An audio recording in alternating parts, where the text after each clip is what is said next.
Totoo ba nakambal kayo ni Kari? Ako nga. Narinig ko lahat ng usapan niyo magkapatid. Hindi ko akalain na ganun pala kasama si Kari. Masyado na kasi siyang kinain ng kagustuhan niyang manatili sa perfectong buhay na meron siya dito. Kaya kahit anong sabihin ko, hindi siya nakikinig sa akin. Kaya nga ako nandito eh.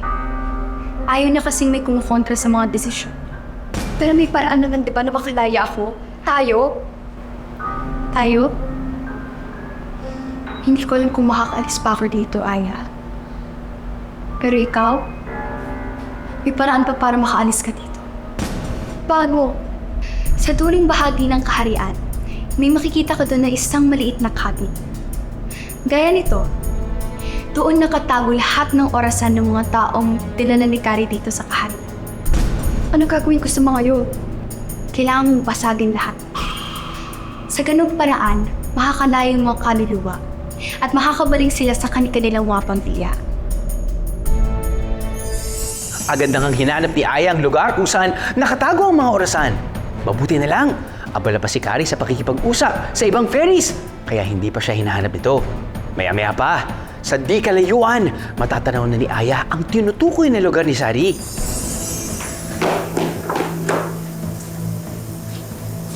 Ito yung tayo sinasabi ni Saren.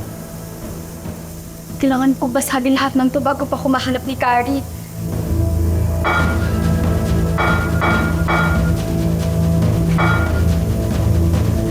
Kailangan kong gawin.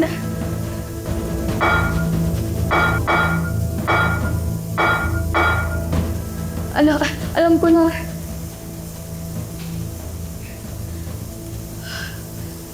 Wish ko, sana mahawakan ko ulit yung regalo sa akin ni Papa noong 7th birthday ko. Thank you, Papa. Thank you, Papa.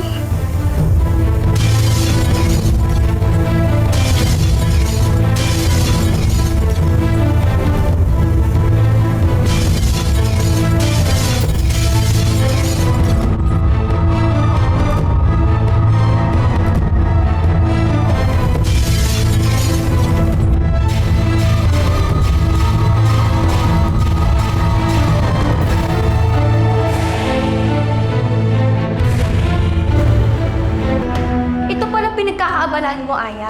Matapos kong ibigay lahat ng hiring mo, lolokohin mo lang ako? Ako ba talaga yung manloloko sa ating dalawa? Alam mo, binigay ko buong tiwala ko sa'yo, pero anong ginawa mo? Niloko mo lang pala ako.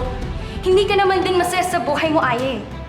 Isipin mo na lang na maliit na tulong to para sa mga tulad ko na marami pang gustong gawin sa buhay. Alam mo, napakasama mo. Ikaw ang pinakasakim na tao kilala ko. Sakim na kung sakim. Hindi mo kasi naiintindihan ang mga buhay tulad namin ng mga ulila at laki sa hirap. Kari, hindi pa bully ang lahat. Pwede pang mag-ibang takbo ng buhay mo. Tama na nga yung seksat.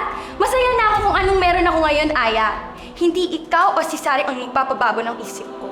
At total, alam ko naman nagtulungan kayo. Igagaya na rin kita sa kanya. Ikukulong kita. Kari! Kari, labas mo ko dito. Napakasama mo, Kari! Kari! Tayo masyado pang mapapel. Bagay lang yun sa'yo. Saan ginagawa mo, Sari? Total, nagkampihan pa kayo. Ayan, pareho niyong panoorin yung isa't isang nakakulong. Hindi na ako makahinga. Labas mo ko dito. Huwag ka na umasa, makakaalis ka pa dyan. Aya! Aya, okay ka lang ba? Sorry, tulungan mo ko. Hindi na ako makahinga dito. Ano ba pwedeng gawin? Nakita niyo ba yung laruan ni Sari, mga kaaha? Sa totoo lang, yun lang ang naiiwang simbolo ng pag-asa para sa kanya. Dala niya ito sa karyaan nang unang beses silang mapadpad dito ni Kari. At hanggang ngayon, ito pa rin ang kasakasama niya. Sino mag-aakalang pwede pala itong makapagligtas ng buhay niya? Tingin ko na. Aya! Pumikit ka!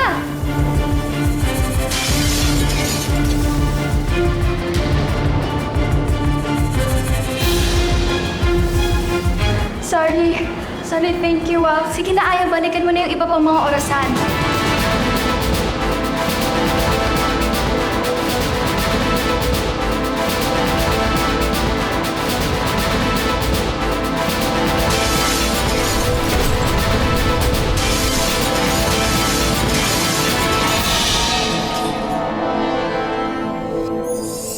Nagtagumpay nga sina Aya at Sari na makalaya sa loob ng kaharian. Masayang-masaya ang ama ni Aya sa kanyang pagbabalik. Nagkapatawaran na rin ang dalawa. At mas naintindihan na ngayon ni Aya kung bakit mahigpit ang kanyang ama. Ayaw lang nitong mapahamak siya at gusto lang nitong makasama siya ng matagal ng panahon, kaya lahat ng pag-iingat, ginagawa nito. Sina Sari at Kari, bumalik din sa dati nilang buhay. Kung noon, wala silang laban sa pagmamalupit ng iba, ngayon, may boss na sila para ipagtanggol ang kanilang sarili. Lalo na silang nagsusumika para maiahon ang kanilang buhay sa hirap. Hindi man mabilis ang kanilang pag-angat. Ang mahalaga, walang sumuan